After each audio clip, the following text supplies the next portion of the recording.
शुक्रवार के दिन मां संतोषी का व्रत पूजन किया जाता है। संतोषी माता को हिंदू धर्म में संतोष, सुख, शांति और वैभव की माता के रूप में पूजा जाता है। माता संतोषी का व्रत पूजन करने से धन, विवाह, संतान आदि भौतिक सुखों में वृद्धि होती है। तो चलिए सुनते हैं संतोषी माता की व्रत कथा। एक बुढ़िया थी जिसके 7 बेटे थे। उनमें से 6 कमाते थे और एक न कमाने वाला था। वह बुढ़िया उन 6 बेटों को अच्छी रसोई बनाकर बड़े प्रेम से खिलाती, पर 7वें को बचा खुचा जुट्ठन खिलाती थी। परंतु वह भोला था, अतः मन में कुछ भी विचार नहीं करता था। एक दिन वह अपनी पत्नी से बोला, देखो मेरी माता को मुझसे कितना प्रेम है। उसकी पत्नी ने कहा, वह तुम्हें सभी की जुट्ठन खिलाती है, फिर भी तुम ऐसा कहते हो। चाहे तो तुम समय आने पर देख सकते हो। एक दिन बहुत बड़ा त्योहार था। बुढ़िया ने 7 प्रकार के भोजन और चूरमे के लड्डू बनाए। 7वां लड़का यह बात जांचने के लिए सिर दुखने का बहाना करके पतला कपड़ा ओढ़कर सो गया और देखने लगा। मां ने उनको बहुत अच्छे आसनों पर बिठाया और 7 प्रकार के भोजन और लड्डू परोसे। वह उन्हें बड़े प्रेम से खिला रही है। जब वे 6 बेटे उठ गए तो मां ने उनकी थालियों से जुट्ठन इकट्ठी की और उनसे एक लड्डू बनाया। फिर वह 7वें बेटे से बोली, अरे रोटी खा ले।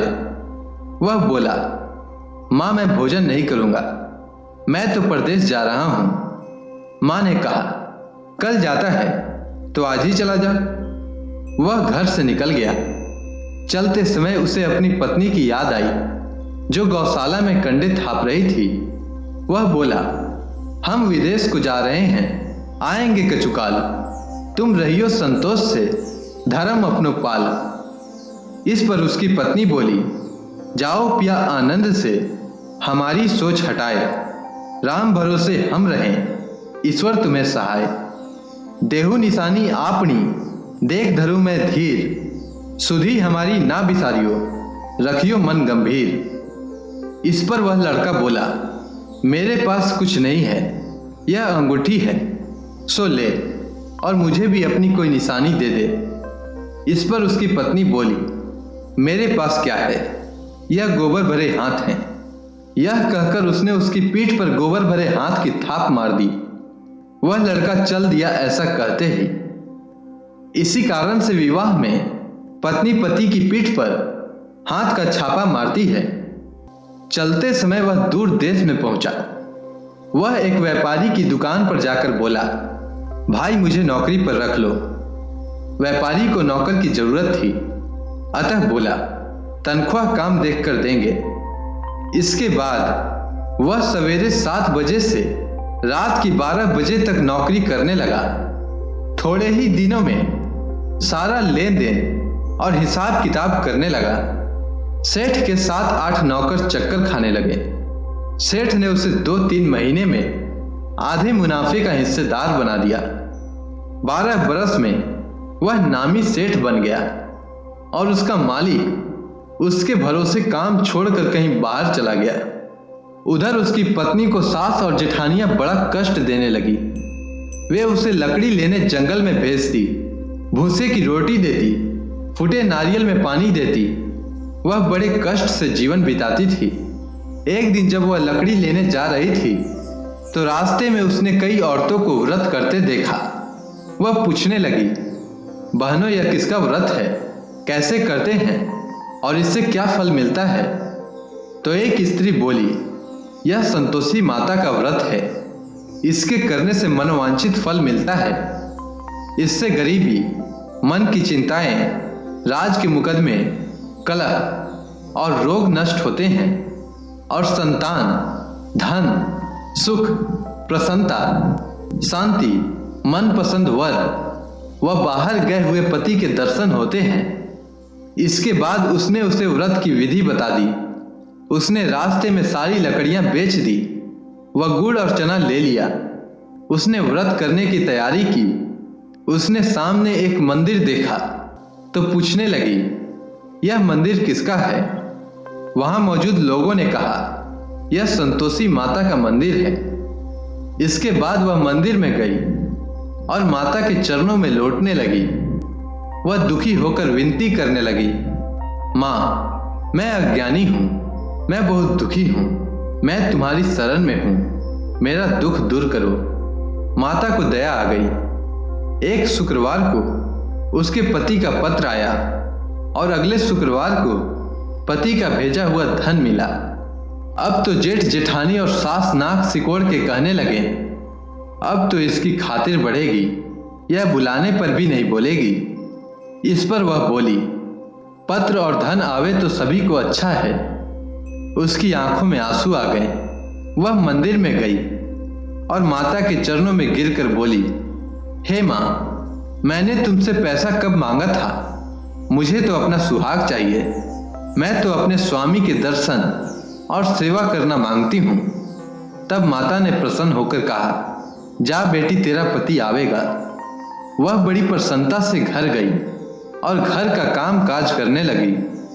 उधर संतोषी माता ने उसके पति को स्वप्न में घर जाने और पत्नी की याद दिलाई।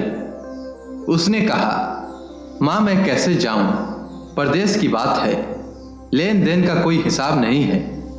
माँ ने कहा, मेरी बात मान, सवेरे नहा धोकर मेरा नाम लेकर घी का दीपक जलाकर दंडवत करके दुकान पर बैठना। देखते देखते सारा लेन देन साफ हो जाएगा, धन का ढेर लग जाएगा।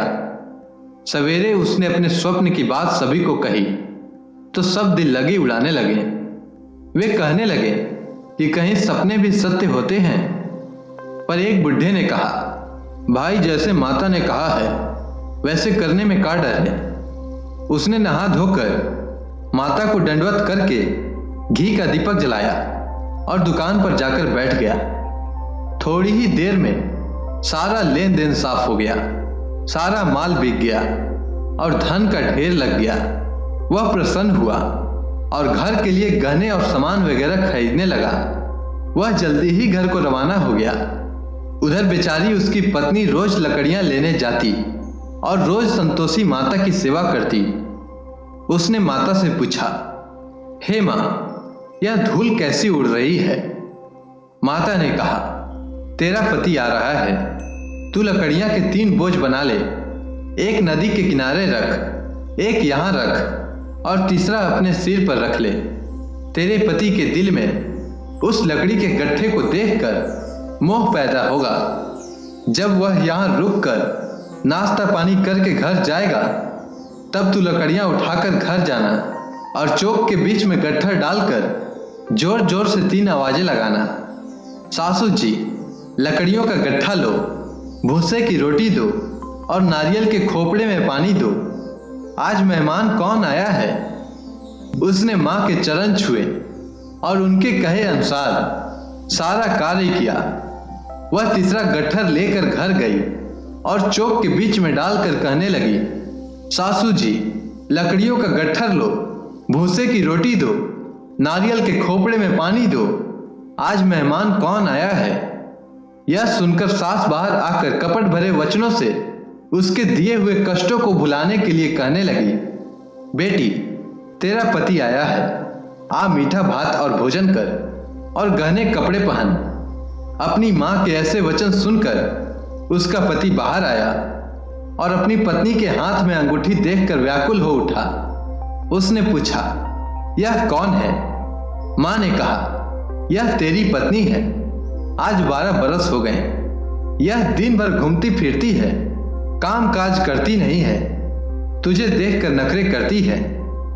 इस पर वह बोला, ठीक है, मैंने तुझे और इसे देख लिया है। अब मुझे दूसरे घर की चाबी दे दो, मैं उसमें रहूंगा। माँ ने कहा, ठीक है, जैसी तेरी मर्जी। और उसने चाबियों का गुच्छा पटक दिया। उसने अपना सामान तीसरी मंजिल के ऊपर के कमरे में रख दिया। एक ही दिन में वे राजा के समान ठाट बाट वाले बन गए। इतने में अगला शुक्रवार आया। बहू ने अपने पति से कहा, मुझे संतोषी माता के व्रत का उद्यापन करना है। वह बोला, बहुत अच्छा, खुशी से कर ले। इसके बाद पत्नी जल्दी ही उद्यापन की तैयारी करने लगी। उसने जेठ के लड़कों को जिमने के लिए कहा। उन्होंने मान लिया। पीछे से जेठानियों ने अपने बच्चों को सिखा दिया, तुम खटाई मांगना जिससे उसका उद्यापन पूरा ना हो। लड़कों ने भोजन कर खटाई मांगी। इस पर बहू ने कहा, खटाई किसी को नहीं दी जाएगी। लड़के खड़े हो गए और बोले, पैसा लाओ। वह भोली कुछ समझ न सकी उनका क्या भेद है। उसने पैसे दे दिए और फिर बच्चे इमली की खटाई खरीदकर खाने लगे। इस पर संतोषी माता ने उस पर रोष किया। राजा के दूत उसके पति को पकड़कर ले गए। वह बेचारी बड़ी दुखी हुई और रोती हुई माता जी के मंदिर में गई और उनके चरणों में गिरकर कहने लगी, हे माता, यह क्या किया? हंसाकर अब तू मुझे क्यों रुलाने लगी? इस पर माता बोली, पुत्री, मुझे दुख है कि तुमने अभिमान करके मेरा व्रत तोड़ा है और इतनी जल्दी सब बातें भुला दी। इस पर वह संतोषी माता से कहने लगी, माता, मेरा कोई अपराध नहीं है। मैंने भूल से उन्हें पैसे दिए।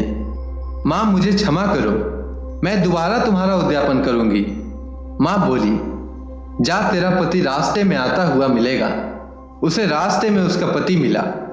उसके पूछने पर वह बोला, राजा ने मुझे बुलाया था, मैं उनसे मिलने गया था। इसके बाद वे फिर घर चले गए। कुछ ही दिन बाद फिर शुक्रवार आया। वह दोबारा पति की आज्ञा से उद्यापन करने लगी। उसने फिर जेठ के लड़कों को बुलावा दिया। जेठानियों ने फिर से वह बात सिखा दी। लड़के भोजन के बाद फिर खटाई मांगने लगे।